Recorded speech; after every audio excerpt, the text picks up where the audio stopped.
So very good morning. आज अपन इस lecture के अंदर बात करने वाले हैं आपके जिम्नोस्पर्म्स क्या होते हैं। जिम्नोस्पर्म्स को क्या देखेंगे अपन डिटेल के अंदर एक्सप्लेन करने वाले हैं। आप सबको पता है बीएससी सेमेस्टर का अपना कंप्लीट सीरीज चल रही है बोटनी की।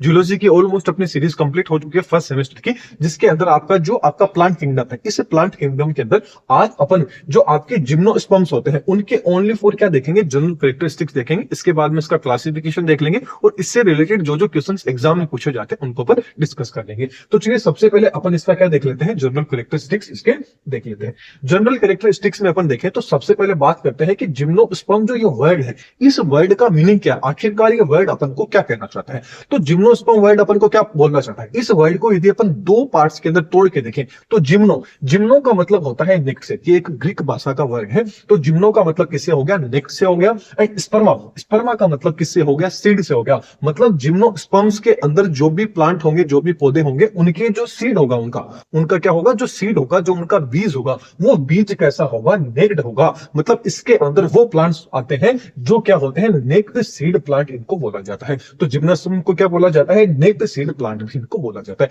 तो नीचे वाली लाइन भी आपको यही कह रही है कि इनके अंदर ओव्यूल तो प्रेजेंट होगा, लेकिन जो इनका ओव्यूल रहेगा उसी ओव्यूल से क्या बनता है, सीड बनता है। इसी ओव्यूल से क्या बनता है, सीड बनता है। और ये जो सीड रहता है, ये सीड हमेशा याद रखना ओव्यूल से कवर नहीं रहता है। अब छोटा सा अपन थोड़ा सा पीछे की बात करते हैं, पर आवर्त मतलब जिनके ऐसे उनकी बात करते हैं जो क्या होते हैं, आपके आवर्तबीजी होते हैं।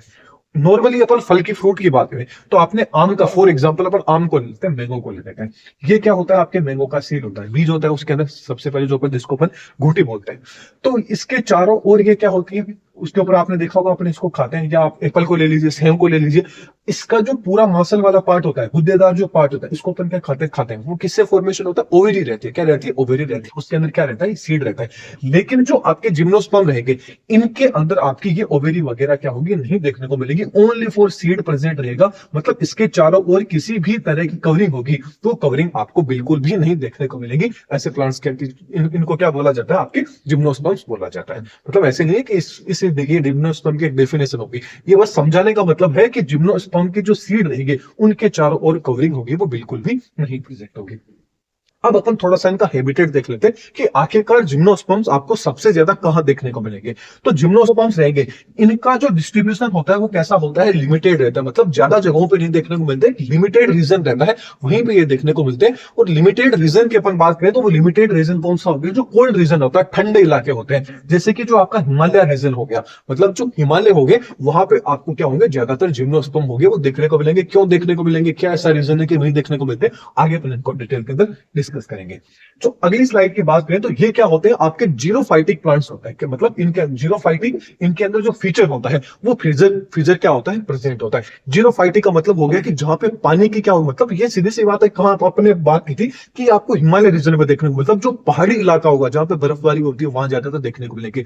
अब जो पहाड़ी इलाका होगा वो क्या होता है, कुछ इस तरह से रहता है, मतलब ऐसे ढलान वाली जगह रहती है। तो ये पेड़ पौधे क्या होते हैं, यहाँ ऐसे लगे रहते हैं, ग्रोथ करते हैं। तो सीधी सी बात है, न तो इनको पानी मिलेगा कि बारिश हुई, पानी आया तो पानी क्या होगा, पहाड़ से सीधा नीचे आ जाएगा। मतलब इनको क्या होगा कि सनलाइट के डायरेक्ट कांटेक्ट में नहीं आ रहे, यदि धूप भी ज्यादा है तो, क्योंकि पानी से क्या उनको मेनली इनको क्या करना है, पानी इतना ज्यादा नहीं मिल रहा है। क्यों, क्योंकि ये पहाड़ी इलाके है, इसलिए इनके अंदर क्या होता है, जीरोफाइटिक फीचर भी प्रेजेंट है। मतलब जैसे जो रेगिस्तान में पेड़ पौधे रहते हैं वैसा फीचर इनके अंदर क्या होता है, प्रेजेंट होता है। क्यों, क्योंकि रेगिस्तान के अंदर आपको पता है कि पानी इनको इतना नहीं मिलता है। रेगिस्तान के अंदर ये रेगिस्तान में नहीं, मतलब ये नहीं है कि जो आपके जिम्नोस्पर्म होंगे रेगिस्तान में उगते हैं, ये रेगिस्तान में नहीं देखने को मिलते हैं। ये ओनली पहाड़ी इलाकों की बात करें कि पहाड़ी इलाकों का भी इन्वायरमेंट ऑलमोस्ट वैसा होता है, ओनली फॉर पानी की तुलना में। क्योंकि आपकी जो मरुस्थल रहेगा वहां भी पानी नहीं देखने को मिलेगा। पहाड़ी इलाकों में पानी एक जगह इकट्ठा नहीं होगा, पेड़ पौधे लगे रहेंगे तो पानी रुकेगा नहीं, तो पानी डायरेक्ट नीचे आ जाएगा। इस तरह से ढलान रहती है। तो इनका फीचर क्या होता है, ऑलमोस्ट उनके जैसा मिलता रहता है।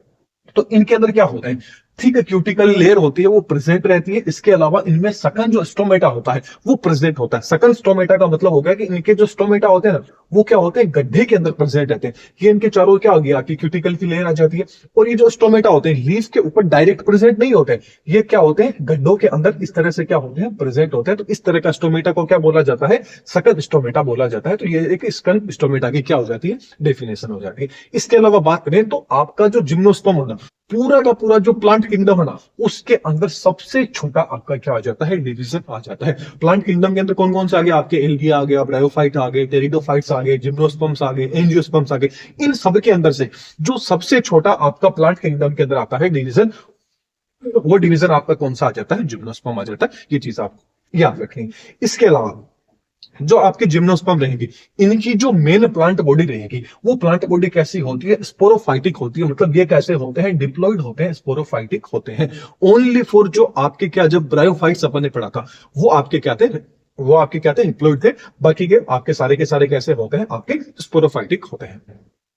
इसके अलावा बात करें, विथ डिफरेंशिएटेड होते हैं, मतलब इनके अंदर क्या होगी, ट्रू रूट देखने को मिलेगी, ट्रू स्टेम देखने को मिलेगा, ट्रू ही इनके अंदर क्या होगी, लीव्स होगी, वो आपको देखने को मिलेगी, पत्तियां हैं वो देखने को मिलेगी। आगे बात करें तो आपका जो जिम्नोस्पर्म होता है वो वुडी होता है और परनियल प्लांट होता है। परनियल प्लांट का मतलब हो जाता है कि बहुवर्षीय होता है, मतलब इनकी लाइफ साइकिल काफी ज्यादा बड़ी होती है। इसके अलावा क्या होते हैं, इनको हर्ब और सब भी बोला जाता है, मतलब हर्ब एंड सर्ब, देखिए सॉरी, सर्ब एंड ट्री के रूप में होता है। देखिए सर्ब का मतलब क्या हो जाए, सर्ब का मतलब होता है कि जिम्नोस्पर्म प्लांट्स की हाइट होगी वो कुछ तो आपको छोटे देखने को मिलेंगे, क्या होंगे, छोटे जिम्नोस्पर्म प्लांट देखने को मिलेंगे, और कुछ आपको ट्री के रूप में बोले तो बड़े क्या होंगे, आपको प्लांट जिम्नोस्पर्म वाले देखने को मिलेंगे। फॉर एग्जाम्पल के पर बात करें तो पूछ लिया जाए आपसे कि सबसे छोटा, मतलब सॉरी, सबसे जो आपका बड़ा होता है, टोलेस्ट, सबसे बड़ा आपका टोलेस्ट जिम्नोस्पर्म कौन सा है, तो आपको हमेशा याद रखना है जो सकोया होता है, वो सकोया क्या होता है, आपका सबसे टोलेस्ट क्या है, आपका जिम्नोस्पर्म है। एक आधे नंबर में क्वेश्चन में पूछ लिया जाता है कि सबसे बड़ा, मतलब ट्री के रूप में अपन देखे, ट्री के रूप में तो आपका कौन सा आ गया, सकोया आ जाता है, और सर्व के रूप में आपका कौन सा आ जाता है, जेमी आ जाता है, जिसको आगे डिस्कस करेंगे। तो इंपॉर्टेंट क्वेश्चंस में पूछ लिया जाए एक आधे नंबर में कि टोलेस्ट जिम्नोस्पर्म कौन सा है, तो वो कौन सा आ जाता है, आपका सकोया आ जाता है। इसको बोल क्या बोला जाता है, जाइंट रेडवुड ट्री बोला जाता है। जैसे कि आप देख रहे हैं कि कितना बड़ा इसका स्टेम, देखिए कितना बड़ा कितना चौड़ा क्या है इसका स्टेम है, और आगे ऊपर की साइड में क्या है, इनकी लीव्स आ जाती है। अब बात नेक्स्ट आ जाता है कि सबसे स्मॉलेस्ट आपका जिम्नोस्पर्म कौन सा होता है। स्मॉलेस्ट जिम्नोस्पर्म का मतलब हो गया झाड़ी के जैसा होता है, जिसको क्या बोलते हैं, झाड़ियों को क्या बोला जाता है, सब बोला जाता है। सबसे छोटा पूछ लिया जाए तो सबसे छोटा कौन सा आता है, जेमिया पिग्माया, कौन सा आ जाता है आपका, जेमिया पिग्माया क्या है, सबसे छोटा क्या है आपका जिम्नोस्पर्म है। ये चीज आपको याद रखने, एक आधे नंबर में पूछ लिया जाता है। अगली स्लाइड की ओर चले तो आगे देखिए तो इनकी रूट किस तरह की होती है। इनकी रूट की बात करें तो इनमें क्या होगी, टेप रूट होती है, वो देखने को मिलती है। कैसी रूट देखने को मिलती है, टेप रूट। टेप रूट कैसी होती है, कुछ इस तरह की क्या होती है, इनकी टेप रूट है वो आपको देखने को मिलती है। ये क्या होती है, आपकी टेप रूट होती है। इस तरह की रूट क्या है, इनके अंदर देखने को मिलती है। रूट कैसी होती है, टेप रूट होती है।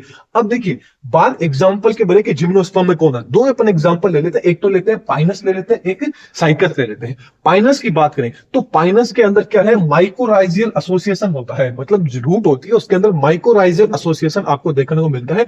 पाइनस एंड आपके जो माइकोराइजा है, माइकोराइजा बोले तो आपको जो फंजाई, फंजाई एंड इनके पाइनस के बीच में क्या होता है, आपको क्या देखने को मिलता है, एसोसिएशन देखने को मिलता है। जैसे कि जो फंगस होता है, ये फंगस क्या करता है, पाइनस को क्या पहुंचा देता है, जो रूट मतलब H2O एंड जो मिनरल्स होता है वो क्या कर देता है, फंगल को क्या कर देता है, पाइनस दे देता है। मतलब फंगल क्या होता है, पाइनस को ये दे देता है।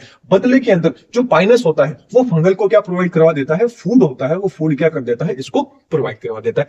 ठीक ऐसे ही बात करें साइकस की, तो साइकस के अंदर भी यही चीज देखने को मिलती है। यहाँ पे क्या होता है कि जो आपका साइकस होता है एंड जो आपका साइनोबैक्टीरिया होता है, इनके बीच में क्या चलता रहता है, नाइट्रोजन फिक्सेशन चलता रहता है। मतलब साइनोबैक्टीरिया होगा, ये आपके साइकस को तो क्या दे देगा, नाइट्रोजन प्रोवाइड करवा देगा, एंड आपका जो साइकस होगा ये आपके साइनोबैक्टीरिया को क्या दे देगा, फूड दे देता है। तो इस तरह से इनके बीच में क्या चलता रहता है, एक क्या चलता रहता है, एसोसिएशन चलता रहता है। मतलब एक तरह से इनके अंदर आदान प्रदान चला रहता है। क्यों, क्योंकि इनकी रूट कैसी होती है, टेप रूट इनकी रूट देखने को मिलती है। तो थोड़ा सा एग्जांपल आपको याद रखना है कि पाइनस हो गया आपका एंड जो आपका माइकोराइजा हो गया, इनके बीच में क्या चलता है, एसोसिएशन चलता है। ठीक ऐसे साइकस एंड जो साइनोबैक्टीरिया है, इनके बीच में भी क्या चलता रहता है, एसोसिएशन चलता रहता है। चलिए अब अपन आगे इसकी स्टेम की बात कर लेते हैं कि आखिरकार इसकी स्टेम कैसी होती है। स्टेम की बात करें तो इसकी स्टेम आपको अनब्रांच्ड एंड ब्रांच दोनों तरह की स्टेम देखने को मिलती है। तो अनब्रांच में तो किसमें देखने को मिलेगी, साइकस में देखने को मिलेगी। ब्रांचिंग किसमें देखने को मिलेगी, पाइनस के अंदर आपको देखने को मिलेगी। देखिए अब आप देखिए अनब्रांच मतलब साइकस, ये वाला एग्जाम्पल किसका देख रहे हैं, साइकस। साइकस में आप देख रहे हैं ये इसका पूरा का पूरा क्या है, स्टेम।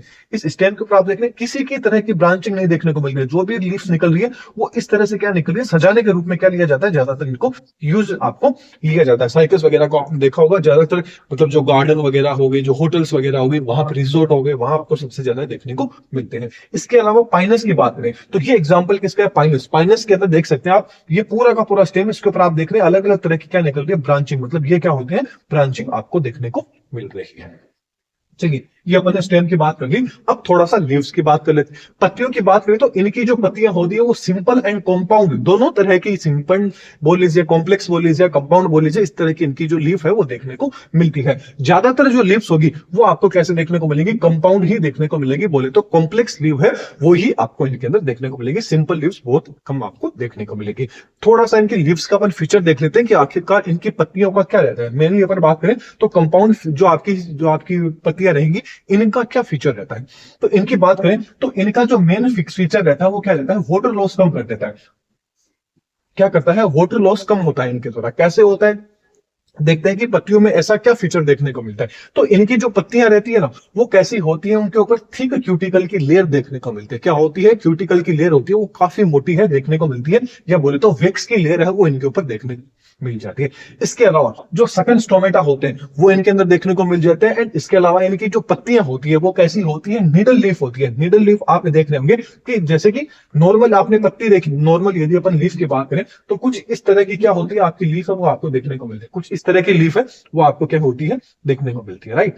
ये क्या है, नॉर्मल लीफ है। लेकिन ये जो आपके जिम्नोस्पर्म्स होते हैं, इनकी जो लीफ होती है वो किस तरह की, इस तरह की जो लीफ होती है उनको क्या बोला जाता है, आपकी नीडल लीफ। इस तरह की इनकी लीफ देखने को मिल जाती है। जैसे कि आप देख रहे हैं कि मतलब ऐसे ऐसे नुकीले से क्या होती है, सुई की तरह, इस तरह से इनकी क्या है, लीफ आपको देखने को मिलती है। अब सीधी सी बात है कि इस तरह की लीफ होती है, इसके ऊपर क्या होता है, थिक लेयर किसकी रहती है, क्यूटिकल की इसके ऊपर रहती है। इसके अलावा क्या होता है, सकल स्टोमेटा प्रेजेंट होता है। सकल स्टोमेटा जैसे कि आप इसके अंदर देख रहे हैं कि इनका स्टोमेटा आप देखिए, इनका ये तो आपकी क्या होगी, नॉर्मल लेयर आ गई क्यूटिकल की। इसके अलावा आप देख रहे हैं कि स्टोमेटा क्या है, इसके अंदर प्रेजेंट होता है। स्टोमेटा क्या होता है, या अंदर की साइड में क्या होता है, इसके अंदर प्रेजेंट होता है, ताकि क्या हो सके, डायरेक्ट कोई भी मतलब टेम्परेचर ज्यादा आ रहा है, मतलब लाइट, मतलब जो आपका सूर्य का प्रकाश है वो ज्यादा आ रहा है, तो उससे क्या होता है कि वाटर का रीअब्जॉर्ब, वाटर का जो बाहर निकलने की जो प्रोसेस है वो काफी कम रहती है। पहली चीज तो चारों ओर क्या है, थिक क्यूटिकल की लेयर होती है। फिर जो स्टोमेटा है वो भी क्या है, अंदर की साइड में क्या होते हैं, दसे हुए रहते हैं, तो इतना ज्यादा क्या होता है, वाटर लॉस इनके अंदर नहीं होता है। तो इस तरह के स्टोमेटा को क्या बोला जाता है, सकन स्टोमेटा बोला जाता है, जो क्या होते हैं, एक गड्ढे के अंदर क्या होते हैं, इस तरह से अंदर पड़े रहते हैं, उनको क्या बोला जाता है, सकन स्टोमेटा बोला जाता है। निडल, इस तरह की लीफ को क्या बोला जाता है, निडल लीफ बोला जाता है, जो सुई की तरह क्या होती है, लीफ आपको देखने को मिल जाती है। तो कुछ फीचर्स होते हैं इनकी लीफ के, जिससे क्या होता है, वाटर वगैरह थोड़ा सा कम क्या हो, रीअब्जॉर्ब द्वारा किया जा सके, सनलाइट के द्वारा। अब अपन बात करें नोट के अंदर देखें, इंपॉर्टेंट पॉइंट देखें, तो इनकी जो लीव्स होती है उनके अंदर क्या होता है, अडेप्टेशन पाया जाता है, अडेप्टेशन देखने को मिलता है। जैसे कि मान लीजिए कि बहुत ज्यादा टेम्परेचर है, उससे बचने के लिए इस तरह का अडेप्टेशन देखने को मिलता है। ह्यूमिडिटी, बहुत सारी नमी, मतलब बहुत ज्यादा क्या है, नमी है, उससे बचने के लिए। इसके अलावा मान लीजिए तेज हवा है। अब सपोज कीजिए कि यदि तो फिर मतलब पत्तियां ऐसे पूरी कंप्लीट रहती है, तो पेड़ क्या होता है, एक ही अब इस तरह की पत्तियां होती है। मान लीजिए मैंने अभी आपको बताया कि हिमालय रीजन में देखने को मिलता है, सबसे ज्यादा बर्फ यहाँ गिरती है। तो बर्फ यदि इन पत्तियों के ऊपर ऐसे गिरेगी, तो इन पत्तियां एक साथ में बहुत सारी पत्तियां रहेगी, तो इनके ऊपर बर्फ जमा हो जाएगी। तो ये क्या होगा, काफी ज्यादा वजन हो जाएगा, जिससे क्या होगा, पेड़ टूट जाएगा, नीचे गिर जाएगा, डाली टूट जाएगी। लेकिन जब क्या होगा, मिडल लीफ इनके अंदर देखने को मिलेगी, तो पहली चीज तो बर्फ इनके ऊपर रुक नहीं पाएगी, क्योंकि कैसी होती है, नुकीली होती है। इस तरह की लीफ इनमें देखने को मिलती है, नुकीली क्या होती है, लीफ होती है। दूसरी जो हवा रहेगी, अब हवा देखिए, नुकीली लीफ है, अब हवा क्या होगी, यहां से बाहर निकल जाएगी, तो उनको गिरने के अंदर, मतलब ये गिरेंगे भी नहीं, हवा के अकॉर्डिंग इधर उधर क्या होंगे, ये होते रहेंगे। तो इस तरह के कुछ अडेप्टेशन है वो इनके अंदर देखने को मिलते हैं। नेक्स्ट यदि अपन बात करें तो जितने भी जिम्नोस्पर्म्स होते हैं, सारे के सारे जिम्नोस्पर्म्स में क्या होता है, वेस्कुलर सिस्टम देखने को मिलता है। एक तरह के वेस्कुलर प्लांट होते हैं। वेस्कुलर सिस्टम का मतलब हो गया कि इनके अंदर जाइलम एंड फ्लोएम, ये दोनों के दोनों प्रेजेंट रहते हैं। अब जाइलम एंड फ्लोएम का क्या फंक्शन रहता है, देखिए याद रखने की छोटी सी मैं आपको एक ट्रिक बता देता हूं। बात कर रहे हैं अपन जाइलम एंड फ्लोएम की, तो चलिए जाइलम एंड फ्लोएम की बात करें तो थोड़ा सा मैं आपको एक चीज बताता हूं। एक हिंदी के अंदर यदि अपन लिखे तो जाइलम, ये तो क्या हो गया, आपका जाइलम हो गया, और ये आपका क्या हो गया, फ्लोएम। अब इनका मेन फंक्शन क्या रहता है, देखिए हमेशा याद रखना, जाइलम का हमेशा फंक्शन रहेगा, ये प्लांट को क्या करेगा, प्लांट की जो रूट रहेगी उससे लीफ तक क्या लेके जाएगा, पानी को लेके जाएगा। तो जाइलम का हमेशा काम किसको रहता है, जल को ले जाने का। किसका काम रहता है, जल को ले जाने का काम रहता है। फ्लोएम, फ्लोएम का काम क्या रहता है, लीफ के अंदर जो भी फूड बनेगा उस कंप्लीट फूड को रूट तक पहुंचाने का, स्टेम तक पहुंचाने का, हर जगह तक पहुंचाने का काम रहता है। तो फ्लोएम का क्या काम रहता है, फल को पहुंचाने का काम रहता है। इंग्लिश के अंदर फूड हो गया। तो हमेशा याद रखना कि जाइलम का ज हो गया, जल का ज हो गया। तो जाइलम का काम क्या रहेगा, जल को पहुंचाना, एंड फ्लोएम में फ आ गया और फल के अंदर भी फ आ गया। तो ये क्या हो गया आपको, क्योंकि फूड को क्या हिंदी में क्या बोला जाता है, फल बोला जाता है। तो फ्लोएम का काम क्या रहेगा, फल को पहुंचाने का। थोड़ी सी ट्रिक है आपको याद रखनी है। तो जाइलम फ्लोएम का अपने फंक्शन तो देख लिया। अब देखिए, तो जाइलम एंड फ्लोएम रहता है, इनके अंदर जाइलम के अंदर तो क्या होगी, जो आपकी जो वेसल्स रहेगी वो वेसल्स क्या होगी, एब्सेंट रहेगी। देखिए जाइलम में वेसल्स प्रेजेंट होती है, ट्रोकोइड्स प्रेजेंट होते हैं, तो इनमें ट्रोकोइड्स तो क्या होंगे, प्रेजेंट रहेंगे। लेकिन जो वेसल्स होगी वो क्या होगी, आपके जिम्नोस्पर्म के जाइलम के अंदर ही एब्सेंट रहेगी। मतलब अभी भी वेल डेवलप इनके अंदर वेस्कुलर सिस्टम वो देखने को नहीं मिलता है। वेल डेवलप जो वेस्कुलर सिस्टम है वो आपको ओनली फॉर जो एंजियोस्पर्म्स होते हैं, उन एंजियोस्पर्म में ही आपको देखने को मिलेगा, जिनको अपन आगे देखेंगे, जिनके अंदर कंप्लीट सीड भी देखने को मिलेंगे, चारों ओर सीड की कवरिंग भी देखने को मिलेगी। वो सारी चीज अपन किसमें देखेंगे, एंजियोस्पर्म में देखेंगे। ठीक ऐसे ही फ्लोएम की बात करें तो फ्लोएम के अंदर भी कंपोनेंट सेल होती है। इसके अलावा जो सेवियन सेल होती है, तो जो आपकी सेवियन सेल रहती है वो क्या रहती है, इसके अंदर एब्सेंट रहती है, सॉरी वो प्रेजेंट रहती है। एंड जो कंपोनेंट सेल होती है वो यहाँ पे क्या रहती है, एब्सेंट रहती है। तो चीज आपको याद रखना है कि अभी तक इनमें जो जाइलम फ्लोएम है वो भी इतने वेल डेवलप नहीं हुए, सारी चीजें प्रेजेंट नहीं है। वेसल्स एंड जो कंपोनेंट सेल है ये एब्सेंट है, इनके अंदर रहती है। चीज आपको याद रखना है। अब थोड़ा सा एक इंपॉर्टेंट अपन पॉइंट रख लेते हैं कि अभी तो अपन ने बात कर ली कि भाई जो आपके जिम्नोस्पर्म क्या है, इतने एडवांस नहीं है। एडवांस नहीं है मतलब वेस्कुलर सिस्टम हो उनके अंदर इतना एडवांस है वो नहीं देखने को मिलता है। जाइलम एंड फ्लोएम प्रेजेंट है, लेकिन जाइलम एंड फ्लोएम के अंदर भी इनके अंदर वेसल्स एंड कंपोनेंट सेल दोनों के दोनों क्या होती है, एब्सेंट रहती है। लेकिन अपवाद की अपन बात करें कि जो जिम्नोस्पर्म का जो आपका नेटअप हो गया, इसीड्रा हो गया एंड वेलविचिया हो गया, इनके अंदर क्या होता है, वेसल्स आपकी क्या होती है, प्रेजेंट रहती है। इनके अंदर क्या होती है, वेसल्स होती है, वो देखने को मिलता है। इसलिए इनको क्या बोला जाता है, आपके एडवांस क्या बोला जाता है, जिम्नोस्पर्म्स इनको बोला जाता है। बोले तो इन्हीं के द्वारा आगे जाके क्या है कि जिम्नो एंजियोस्पर्म है उनका क्या होता है, फॉर्मेशन हुआ है। ये चीज आपको याद रखनी है। पूछ लिया जाए कि भाई एडवांस जिम्नोस्पर्म्स कौन से हैं, तो एडवांस जिम्नोस्पर्म के एग्जांपल आपके सामने ही तीनों के तीनों क्या होते हैं, एडवांस जिम्नोस्पर्म्स है। इन्हीं से ऐसे माना जाता है कि इन्हीं से आगे किसका फॉर्मेशन हुआ है, आपके जो एंजियोस्पर्म है उनका फॉर्मेशन हुआ है। तो ये अपन ने जनरल कैरेक्टरिस्टिक्स देखी है कि आपके जिम्नोस्पर्म के जनरल कैरेक्टर्स क्या है। इसके जो कंप्लीट नोट्स रहेंगे वो आपको टेलीग्राम पे मिल जाएंगे। इसके अलावा आपको व्हाट्सएप चैनल पे भी मिल जाएंगे। इसके अलावा आप चाहे तो इंस्टाग्राम पे भी ज्वाइन कर सकते हैं, वहां पे भी आपको नोट्स मिल जाएंगे। कोई भी आपको डाउट है तो कमेंट सेक्शन में पूछ सकते हैं। तो चलिए अगले वीडियो में फिर मिलेंगे। Thank you.